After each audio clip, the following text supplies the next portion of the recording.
everybody. It's Chelsea from Youngblood, also of the Badger Beer Report, Mix 6. We are having some fun today, and I'm going to be joined by our favorite, Greg. Favorite Right. now. I mean, it sounds good, right? Absolutely. So what do we have on this Mix 6 this evening, Chelsea? So today, I was a little inspired by some work stuff. So I thought it'd be fun to go through History of Pabst, current beer trends. I've noticed a couple things popping up and some things that might be on the horizon. The craft beer conference just happened, and it's always fun to do a little chat about that. Plus, we had 2 breweries that won awards there. Aging beers, I had a little experience this week of trying some beers that were accidentally aged over 10 years. Some of them were good, some of them were weird. I had actually seen a funny video to this week as well of what it's like to be a sales rep in the wild and how it's easy to spot us if you know the signs. And then a little self promotion. Ale Asylum and Youngblood have new beers coming out in the next week. So just wanted to chat about some of those fun things. Youngblood always got new beer coming out, but we'll leave But that. this one's really fun. It's always fun. But anyway, we will get to your first topic, which is the Pabst history or history of Pabst. So Pabst is best known by their PBR. That is everyone's, well, maybe not everyone's, but I remember drinking it in college. It was the beer that you drank. So it was founded in 1844. It was known as Empire Brewery and then later Best and Company. It was founded by Jacob Best Sr. and his sons. It became Pabst after Frederick Pabst had joined the company in 1864 and 1889. Rose to prominence during the World's Columbian Exposition in 1893, and that's how they got the Pabst Blue Ribbon. And then one of my favorite things, I learned about this from Food That Built America. During Prohibition, Pabst turned and started making pasteurized cheese. That was how they were keeping their brewery afloat during Prohibition because no one was buying the beer. And they made a really big enemy out of Kraft Heinz for that. But after Prohibition ended, Pabst like, cool, we're going to go back to making beer. And they actually sold the recipe for Pabst to Kraft Heinz. So Kraft could keep their monopoly on cheeses because Kraft also owns Velveeta. They kind of started losing sales, a lot of popularity in the 1980s. The original brewery complex closed in the mid-90s.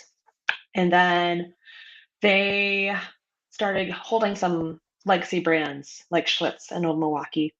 And in the early 2000s, they opened up the Pabst Brewery back up in Milwaukee, and that was more of their innovation center. However, most of their brewing still happens in the San Antonio, Texas area. But recently, they've moved their headquarters to Chicago. And the reason why I bring up the Pabst cheese is because Pabst is really known for stepping out of the box every once in a while. So they did the cheese in Prohibition to keep afloat. I remember this must have been 9 years ago. They made a whiskey that it was an unaged whiskey. I had no high hopes for it. I have a bourbon stewardship, so I was trained on bourbon tastings and whiskey tastings and all that stuff. And the first thing I did was take a sniff of it, and it smelled like jet engine fuel. And I was like, oh my God, this is not going to be good. But it was probably one of the smoothest whiskeys I have ever had, especially a young whiskey. I was shocked. It was so good.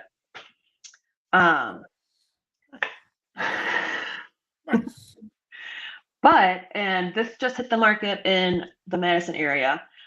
Pabst is releasing a Pabst pickle. And I had actually just seen a video by the beer aficionado on Instagram that was talking about how a lot of breweries are taking some hints from spirits of what flavor should be next. And so pickle vodka was huge last year. A lot of people use that as shots. Some people are using that for their base in Bloody Marys. Um, Mm, of course, we mm, pickle beers last year. I think one of the biggest pickle beers that we had was from Pilot Project Brewing. They made Donna's pickle beer. mhm, mhm, Urban mhm, Artifact also had a really great pickle beer. But I think with Pabst teaming up with Grillos and making this pickle beer, I think we can see that there'll be a couple more breweries that are going to be following suit and checking that out. So hopefully they're not all bad. We were talking we were talking about it today. Like I would love to have a little pickle beer chaser, but I don't know how I feel about a 12-ounce can of pickle beer. I mean, I mhm, love Grillo's pickles; they're great, but mhm, I don't think I could drink a whole can. mhm, mhm, um, and then this was making me think too, what could be on the horizon for new flavors. And High Noon, well, I know it's not necessarily a beer, they have a new flavor coming out um, in the market. I think Wisconsin is a tester market for it. It's Transfusion. It's based on a golf cocktail that is Concord grape, lime, and ginger. So that'll be the new flavor. And I thought that was interesting because Youngblood every year comes out with a Transfusion cocktail inspired sour that is also grape and lime and ginger. So I wonder if this is going to be like mm, the new flavor that people are going to start copying and trying to bring into their beer styles or all that kind of stuff. So that's mhm, my prediction. mhm, It could just mhm. be that it's just two places that are doing it, but I feel like with a place like High Noon trying to bring that into market, it might be the next big thing, especially for summer months coming up. Yeah, is there a trend that you're seeing that actually surprises you? Is it the pickle beer? It's actually not. I have a lot of friends that are huge pickle fiends, and I know every time there's a new pickle beer come out, they're like, "Yeah, I'm gonna try that. I'm gonna drink it." Just like, Mm, all right, that's fine. Um, Honestly, I haven't really seen anything that I'm like shocked by. mhm, That's a necessarily a trend. I remember there was mhm, an article. This was probably like 3 months ago. A brewery in Milwaukee, Oregon, not Milwaukee, Wisconsin, teamed up with Patagonia, and they made a beer that they used bear poop in to get the flavors of huckleberry and honey in it. And I am willing to try most things, but I don't think I'm going to try that, and I don't foresee that being a new trend. At least I hope not. Oh God. Isn't there a better way to impart huckleberry and honey than that? Probably huckleberry and honey, I'm guessing. Uh, okay. Does the poop add a smooth mouthfeel or what? What is going on? I I don't don't know. know. I don't know. This went off the rails. I'm sorry. What are we gonna do? All right, all right, all right. So, are we reaching any saturation points with some of our styles? Do you think, like maybe cold IPAs or smoothie sours or any of I that? think I think maybe not necessarily like cold IPAs, but I think with IPAs, it's starting to see like people are getting tired of the different styles. Oh, I feel like a lot of people are trying to go back to doing the West Coast style or just like the simple IPAs instead of focusing on the triple IPAs or I mean a lot of places that I go to they're looking strictly for just a hazy IPA. They don't want all the double dry hop, triple dry hopped, smoothie, milkshake, all that crazy stuff. I think a lot of it's going back to yes, yes, IPA fatigue. oh. Okay. Well, thank you, Badger Beer Report. Oh, that's me. Oops. No, I usually call it hopped out. I have been hopped out for Mm. many years. Okay. Okay. Every once in a while I'll drink an IPA, but I usually go for a lager or a pilsner or something lighter first because the bitterness is just too much these days for me. All right. All right. I had a Pabst question if we could go back quick. Yeah, of course. So Pabst, I would say, or I think, and a lot of people think, is like the ultimate survivor brand. They've been around forever, carnating themselves, reiterating, not rebranding per se. But do you think their recent growth is purely nostalgia, or have they successfully cracked the code on what modern drinkers think? But I don't. I could be wrong. I think it's nostalgia, especially for millennials that, like I said, remember PBR being the cheap beer that we could afford when we were still in college or getting out of college and drink it easily. And with the IPA saturation and craft saturation, sometimes you just want a light beer, and sometimes it's just going to be a PBR or something like that. I think it's smart for them to stick to what they know. I know earlier this year they were doing some branding with Godzilla, and they were bringing back the 99 can box, part of the whole Godzilla thing with it. Mhm. So they still like to stay relevant enough, but they know what they have, so they're not going to be like, hey, now we have PBR sours. I think they have a good thing. They know what they're doing, and they're still staying relevant by still staying true of how they are, who they know they are. Mm. And like sometimes like the quirky stuff like the pickle beer, there'll be people that will buy that just because it's a Pabst pickle beer and awesome. And after it's through its production, then it'll be like, okay, well, what's next? All right, all right. Well, other things are going on here in the craft beer world. Yes. So by we, I mean I have no connection to it. I didn't get to go this year. The craft beer conference just happened in Philadelphia. It goes from August 20th to August 22nd. It is a place where fellow brewers, distillers, and fermentators get to gather and talk. A lot of times it's seminars, running your business, how to reach the market that you want to reach. There's also an expo that goes on, Brew Expo. That's a good spot to learn about more hops, more malts, all the fun stuff that we need to make delicious beers and other fermented drinks. And then it culminates in the World Beer Cup, which is one of the most prestigious awards during the year for beer. And this year, Wisconsin had two winners.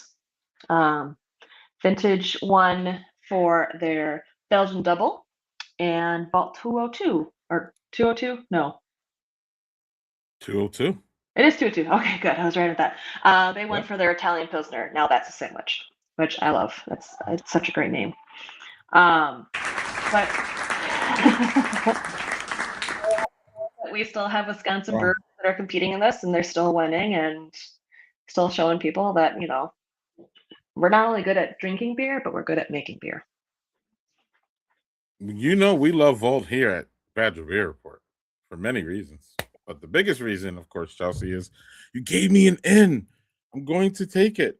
Go We for have it. the classic collaboration, class of 25 collaboration beer. This is released Saturday at Volt 202. It was released. It is out at Boulder Junction. If y'all find yourselves in the North Woods, I was just there sampling. This is going to be a great. It is a great beer. It's a really nice, smooth, um, dangerous. Chelsea, dangerously drinkable for Uh-oh. you know what I mean. For my box. You have one or two of these and you think you can go for that third, but you might want to rethink that. But this is out this weekend, y'all. Check all the brewery details. Check all the breweries, whether it's Fond du Lac, Vault, Mobcraft, Lombardi, Last Stitch, Tailwinds, St. Francis, Boulder Junction, Brewed Omen. And I don't think last stitch. Got some last stitch. Got some last stitch one here. Huh? Some big bitch Ooh. energy. Yay! So yes, but yeah, it was so really commenting on the Vault 202 win. So I was watching live and I just didn't know who was, when you watch live, you just hear random things. So I just heard Appleton, Wisconsin. And I was like, wait, Appleton, Wisconsin. So I missed the part about Vault, if that makes sense. I had just heard, Oh, you just heard you know, Appleton. yeah. So then it went by. So I had to like reboot, because again, it was on YouTube, y'all. So you were able to like pause it and go back if you have that, whatever that, what is it? I don't know, the pause feature or whatever. So I went back and I saw it was Vault and I was like, yeah. It was like a sports boss, like, championship win, Chelsea is how I took it. I was Oh, like, yeah. I was out of my media person and more into my fanboy kind of thing. So that was really fun. And we don't really, Joel was trying to find out whether, how many submissions Wisconsin had or how many submissions, in comparison to other ones, because it seemed Joel said it felt really low because there's only 2 winners and we usually have like 5 or something. And it Yeah. was interesting, Chelsea, too. No Lakefront showing up, no New Glarus. They are definitely the standard bearers here as far as being award winning and always having their beers at these places, right? Because Chelsea, actually, I would love for you to talk about what it takes to get your beers to these places, right? And that kind of barrier sometimes, right, that brewers don't want to do, because some of our best is never going to be displayed. Yeah. You know what I mean? Because it'll never get to that. I don't know if you want to speak to that. And then, yeah, I love vintage and I love Vault. I've had multiple birthdays of vintage. I love Vault. So it was just great to see both of them win. But yeah, what's going on? So I wish I knew more details. Like we all know, I used to work for a brewery that did win last year at the World Beer Mm-hmm. Cup. Mm-hmm. Um, Mm-hmm. and I honestly, I don't know if it's just one of those that there's always a lot of stuff going on, especially during this time of year for a lot of breweries. We're Yep. gearing up for summer season. It's a lot of getting ready to just sell beer all summer long, hopefully, if the weather finally is nice and doesn't storm on us. Um, but there's a good chance that, Lakefront, they have a lot of stuff going on, especially if the storms that happened knocked out some of their solar panels to one of their Mm-hmm. warehouses. Um, New Glarus, they're still building, their new complex over there. There could just be any number of things, just like, you know what, maybe this Yeah. year we're just not going to enter anything this year, and maybe come back next year, ready to And maybe win they some more. submitted and lost. Maybe Yeah, they submitted and lost. There's that, right? So like, there's that, you don't, if they don't tell us who's, or who has entered, it's kind of hard to see who has lost. they'll just put on like this category Mhm. had 52 entries or this category had Yeah. 36 entries. So we don't really get to know the specifics of it, but Yeah. maybe next year. Yep. And then lastly, unless you have other things, or we can move along. So the buzz out of Philly, I was, checking a little bit. It seemed to be focused on taproom experience and hospitality. Do you Yeah. feel that that's what should be going on, knowing what you know here on the ground in Wisconsin? I think so. I think a lot of breweries are seeing that distribution is getting hard outside of tap rooms, getting people to buy your beer when they're going to the liquor store, going to the grocery store, any of that stuff. It's difficult to get people to pick up your beer unless they're already big fans of it. So if you can find a way to get people to come into your tap room, buy the beer there, and enjoy the time there, the long time they spent there, the more time they're going to buy your beer, the more likely they'll be a fan of your beer and keep coming back. I know the keynote speaker they had, he was one of the producers on The Bear. He wrote a book that was coming out this year as well Hmm. about hospitality in just the service industry in general. So I know he was talking about how to increase your hospitality and how to become a more inviting space for patrons to come and enjoy your beer.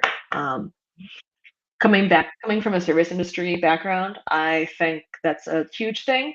I think sometimes breweries get caught up in what kind of beer are we serving? Are we doing the coolest beers that we can do?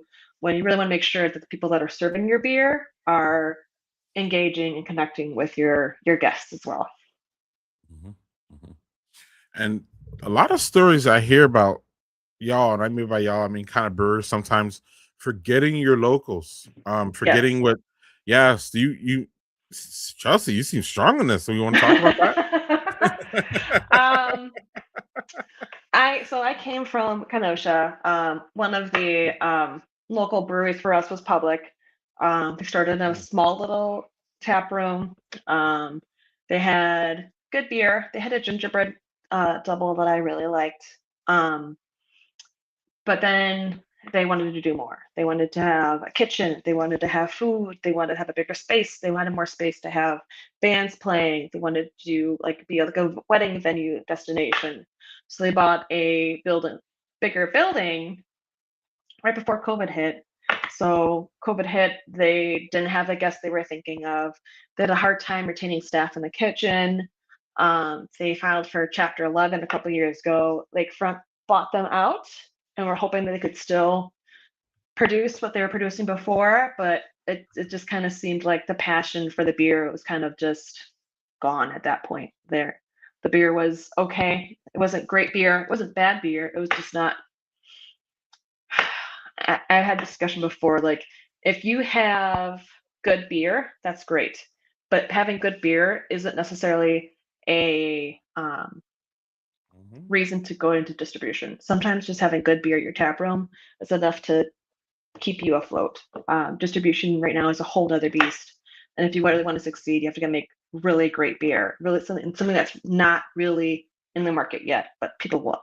And I think that's a huge thing that some breweries are just starting to understand now, which is a bummer.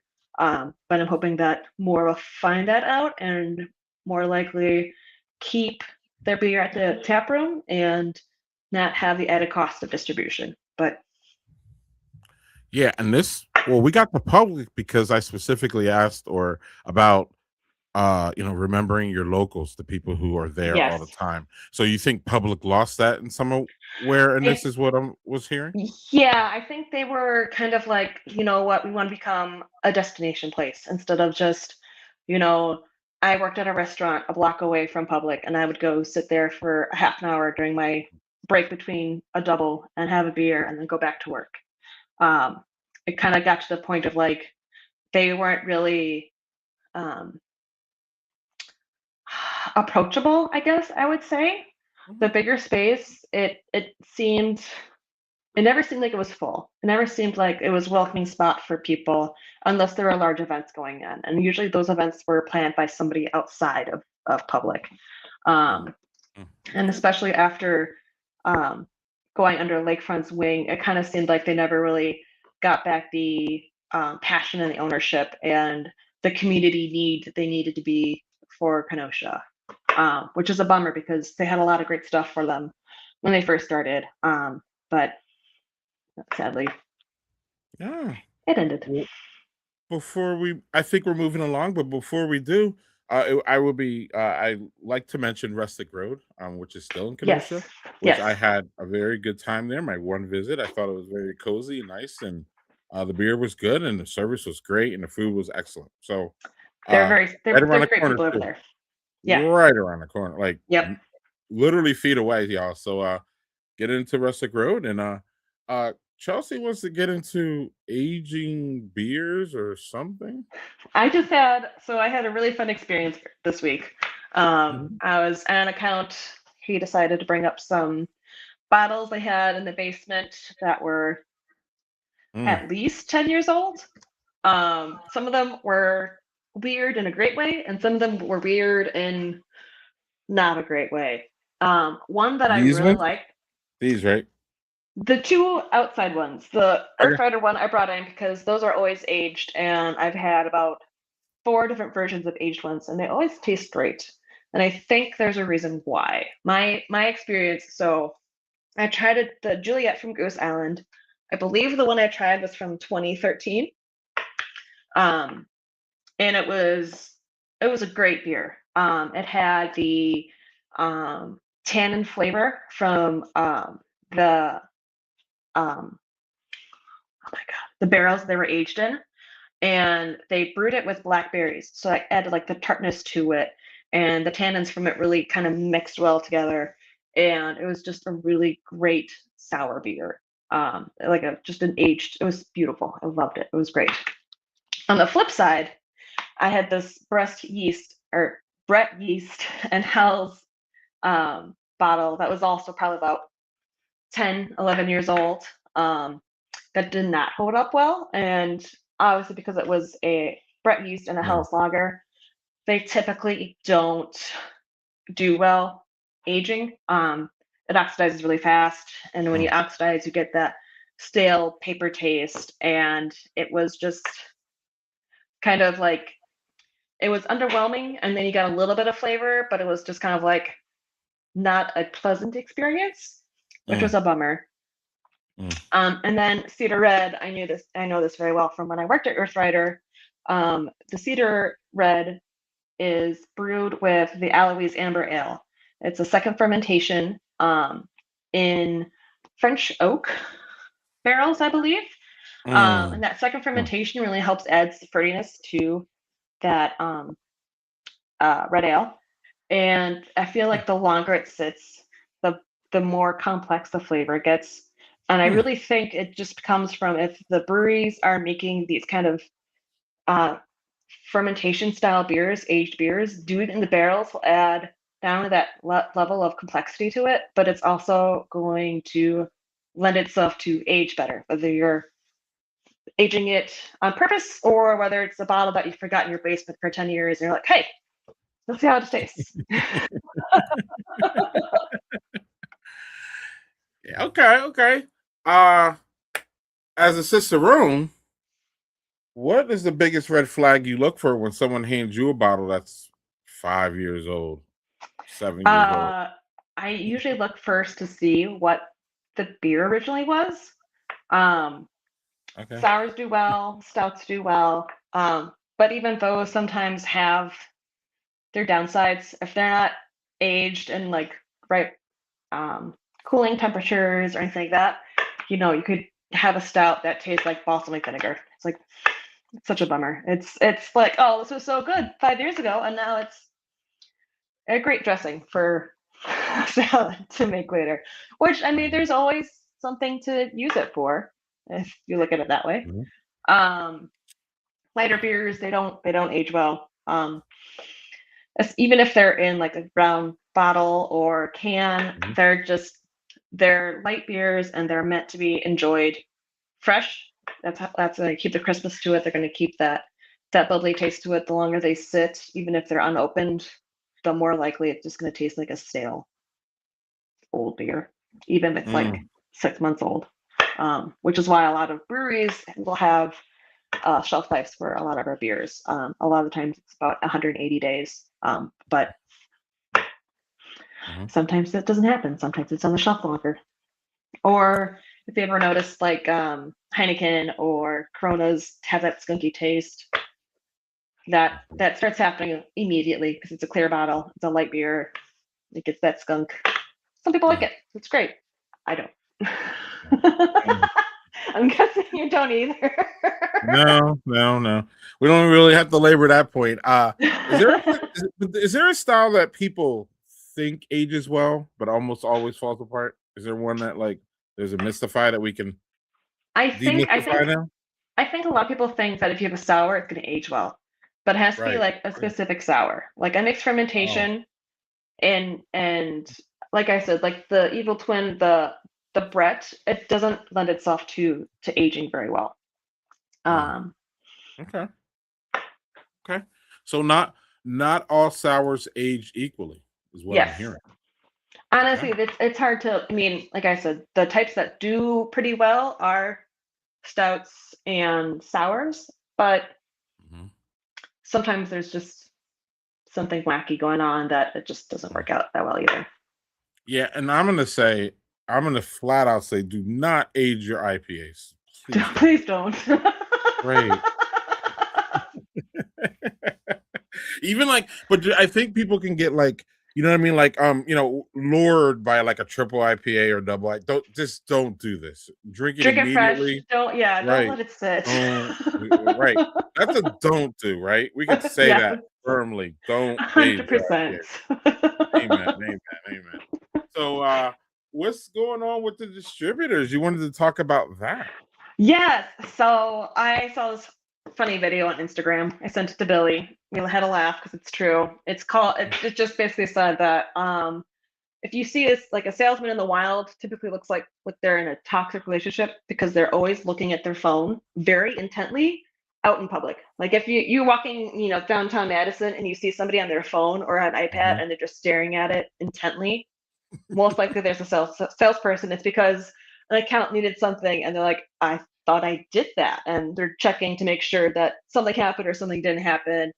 And at one point in the video, like the guy's like looking at his phone and then like someone's approaching him. So they do the sidestep to get out of the way.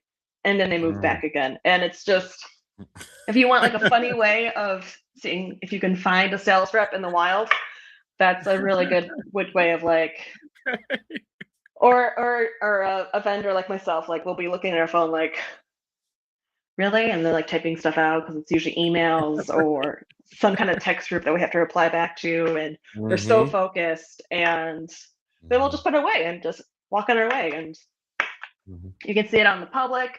A lot of times it's like grocery store, liquor stores, if we have to look something up real quick. Amount of times that I was at like a Woodman's in the beer section and had somebody else asking me a question, emailing me, and I'm like, iPad on a stack of beer and just scrolling through it trying to find something. I will say, y'all are fun at a meat raffle. We're fun in general. Y'all, it's just intense, and we just sometimes roll up on you at an intense time, right? Is that the Yes. Okay. I mean, honestly, a lot of the time we're all fun-loving people. I mean, we're in the beer industry. We like beer. But sometimes we're just like, I have to focus on this right now and take care of this. And they're like, okay, cool. Who am I going to talk to next? Who am I going to have a beer with next? Right. Well, while we're here, can I ask a distributor question? Sure. Excellent. So, what's I know you love answering this one, but I don't think it's asked enough. It's something that you've heard before, but it's definitely, in my opinion, not asked enough because I don't think people connect these dots, which is what's the biggest challenge for a small brewery trying to get eyes on their product in that cooler, Chelsea? Like what? You mentioned Woodman's. It's madness at Woodman's. It is. In a great way, mostly. But I get scared if I'm like some small brewer. I'd be like, ugh. And the crazy thing with Woodman's, like a lot of them operate on the same mentality otherwise, but sometimes like what one Woodman does, the other one's not going to do. They're going to kind of change it up a little bit. I used to have Woodman's in Kenosha as my account, and I had a nice little area. I had 2 coolers that I was able to use for Wisconsin only beers. And I put Asylum, Capital, Carbon 4, all that stuff there. And then for everything that was not in Wisconsin was in the separate cooler opposite side. Not all of them operate that way. And sometimes I think with Kenosha, they kept the distributors in their own areas. So GB had their own area. Beechwood had their own area. CJW had their own area. WDI had their own area. And it went from craft to outside the state craft, imports, seltzers, RTDs. But they weren't always linked the same way. And there's been a couple Woodman's that I've gone to where I've had Youngblood over here and then 5 coolers down, Carbon 4 and Asylum. We're down that way. Not that it's a bad thing, but sometimes it sucks when I have to take pictures. But to get into those places, I think this goes back to what I said, that you want to have a great beer. You want to have something that if you're looking in the cooler and you see that there are already 3 or 4 other amber ales, maybe don't pitch an amber ale to the buyers of that place. Maybe try to see if you can bring in a sour that's not being done, or maybe a stout, or maybe a pilsner that you really like. But try not to lead with what everyone else has. Try to lead with a beer that you think is special to you. And then you can bring in the other styles that are more popular. But they're going to look at seeing what do you have that they don't already have, and then make a decision based on that. I know one of the big ones for that is Total Wine. They're If you submit stuff to them, they are looking for what they don't have. Um, Mm. it's Mm. it's it's a fun game. Well, that's tough because brewers like to brew a lot of things that other brewers are brewing. Yeah. Well, and like so an Right, example, right. here in Wisconsin, Earthrider, they had Tap Shack and Blueberry Honey at Total Line, because those were two beer styles they didn't see a lot of. Tap Shack is a Caribbean style beer, and the Blueberry Honey cream ale. Not a lot of people were doing. Um, but we had a hard time bringing in our pale ale and our IPA because they already had so many other breweries that had pale ales and IPAs that they're just Mm. like, Mm. well, how is this different from Three Sheep's Fresh Coast? If it's the same kind of pale ale, like what's the difference? We already have a pale ale on the shelf. How do we make money off of that? Mm. Which I understand from a business standpoint, Mm. but as a brewery Mhm. standpoint, it really Mm. sucked. Mhm. Mhm. Mhm.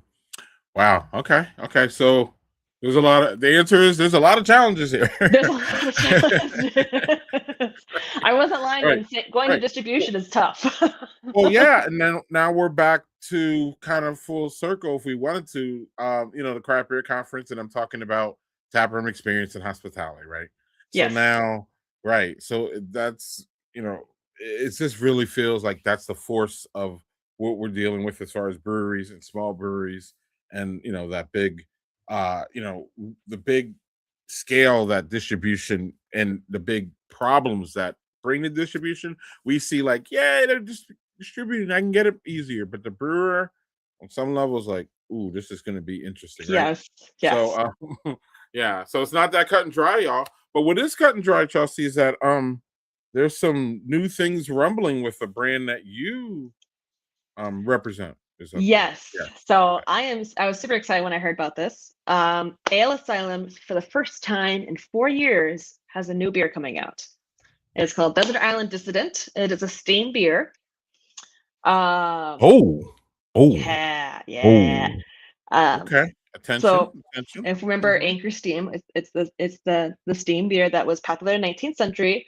And the fun thing was that we brought back Dean Coffee. He worked with Kyle on this recipe. This is something that Dean has wanted to do for a long time. Um, so him and Kyle worked on this recipe, and Dean has always been a little into the steampunk stuff. So we came up with this really cool can art.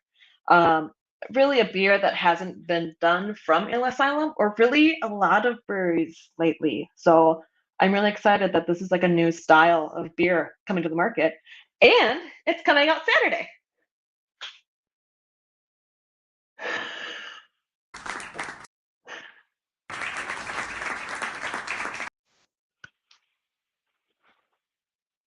You're on mute. There you go. Just in time for the Great Taste ticket sales, which I will be at on Yes. Saturday. So, So Carbon 4, it'll be obviously Allen Sound and Carbon 4 have the same tap room. yeah, So you can be try there. some when you're doing the competition at Carbon 4 for great taste tickets. Yes, yes, it's always fun. That Stein thing they do, and they got all kinds of weird kind of things going on there, y'all.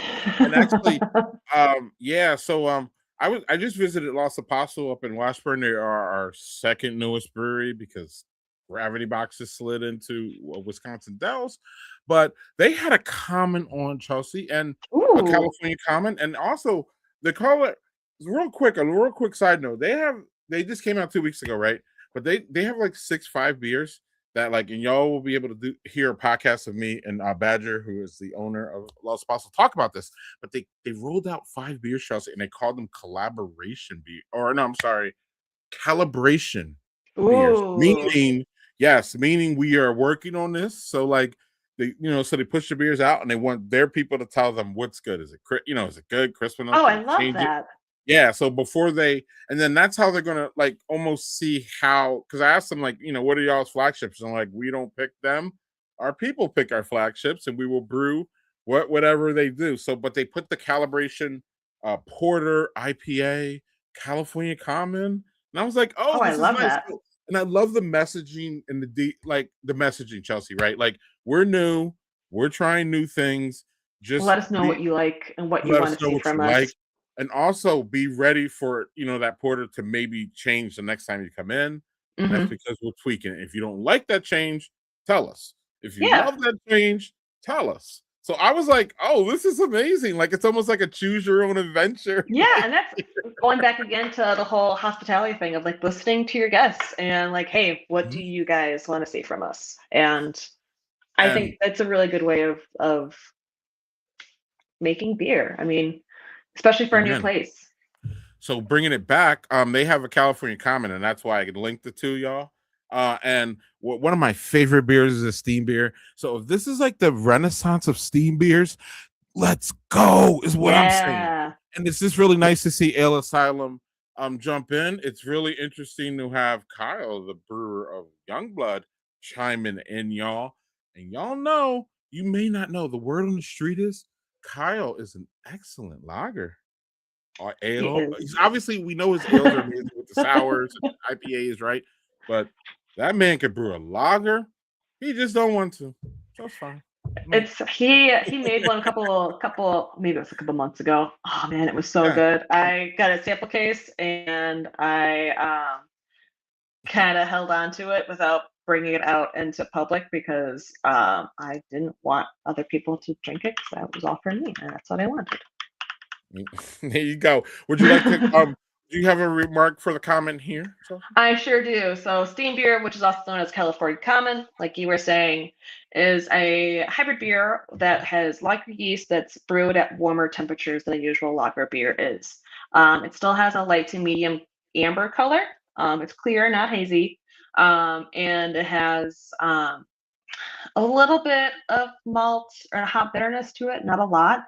It's a very malty beer, a lot of Mhm. carameliness to it. They're not high in ABV either, which is nice. So again, like someone like myself that's all hopped out, a steam beer is it's a good beer to have if you want a light beer, but you still want some kind of taste to it. Amen to that. And apparently this has some kind of taste to it, Chelsea. Yeah. So this is Youngblood's very first gluten-free fruited sour. Mm, Um, this was originally made for American Family Field. We are selling this during Brewers games. It's delicious. But it's the Pony Club, as you can tell from the neon pink pony that we have on there. It's basically our basic fruit punch sour. It's got passion fruit, it's got guava, it's got orange. And we're really excited about it. It's hitting distribution next Monday on the 4th, I believe. And I've been out hitting the streets the last week and a half trying to get the good word out. So we'll have some more gluten-free options throughout the area, which I think sometimes is sadly lacking. yeah, and my follow-up here would be we know the difference between regular beer and gluten-free beer. I mean, the difference is lesser mouthfeel and stuff like that on the gluten-free ones, right? But other than that, I mean, it kind of, drink like any other. Is that kind of the same thing with the sour beer? Like, is there It something that is. distinctive about the gluten-free sour that is going to be distinctive than a normal sour? Like So from Youngblood, for example. for me, I mean, I drink a lot of sours now. Okay. Fruit punch sour is our bread and butter at Youngblood. That's what they're most known for. Anytime we release fruit punch sour, it sells pretty well. So it's nice we use that for our base for this gluten-free sour. Mm, Um, mm, I mm. think the only thing that I've noticed with a gluten-free sour from us, a lot of our beers come in about 5 to 7%, with some of our pastry sours coming in at 9%. This comes out at 4.8% ABV. So it's a really light beer. It's a patio pounder, as we like to say. You can have a couple of these and feel okay after the day. Um, yeah, it's just Mm, okay. I'm excited. It doesn't taste like a gluten-free beer. It tastes like a Youngblood sour. Mm, It's bright pink. It's a mhm. beautiful color. I love it. Um, but yeah, I'm really excited about this. This is like I said, I've been pushing it the last couple of weeks that counts at liquor stores, and I'll be doing tastings throughout the month of May to really amp up excitement for it. And a win for gluten-free beer drinkers, right? Yeah. Especially since I think the word is that Lakefront might be discontinuing the Gozerita, which is one of their gluten-free beers. They still have their new Grist, which is a great gluten-free beer, Mm-hmm. but hopefully our gluten-free sour kind of fills in that emptiness in the market. Yeah. Oh yeah. There you go. Look at that. Look at that rep selling, y'all. So I get paid the big bucks. Yes, yes. Well, so unless Chelsea, if we would like to wrap it up here, unless you have something else to talk about as far as mixed six topics go. I do Something we not, missed? but I do Something believe we have a Patreon that people can subscribe to. Yes, yes, yes. And Joe's doing a really bang up job with the newsletter, y'all. We also have actually there's a brewery that I'm going to probably go off on in Patreon. Chelsea, you heard. Yeah, I awkward. Yeah, awkward. thought. So Patreon has my deep thoughts. It'll probably have my deep thoughts on a brewery that I am not fond of now because of a recent travel thing. And so we'll talk about that on Patreon. And you can get that, y'all, by subscribing. I think we have, what is it, $3, $5, and $10. Joel has this weekly newsletter that is filled with stuff that you will not see outside of our Patreon. He talks to brewers directly. He also has a flight program where he talks to brewers about, they go through a flight of beer, Chelsea, and they talk about each beer like I separately, love it. and they sip it and they go through the science of it and the meaning behind it. This is all hiding on Patreon, y'all. So y'all have to unlock it by sponsoring and keeping the lights on here at Badger Beer Report, And because also, aren't you doing something fun with the Madison Homebrewers and Tasters Guild? absolutely, absolutely. Thank you. So yeah, so you'll learn all that stuff on Patreon, and you'll get all those first. But you can also do. We are also having our own sponsored homebrew competition, and I'm excited for it.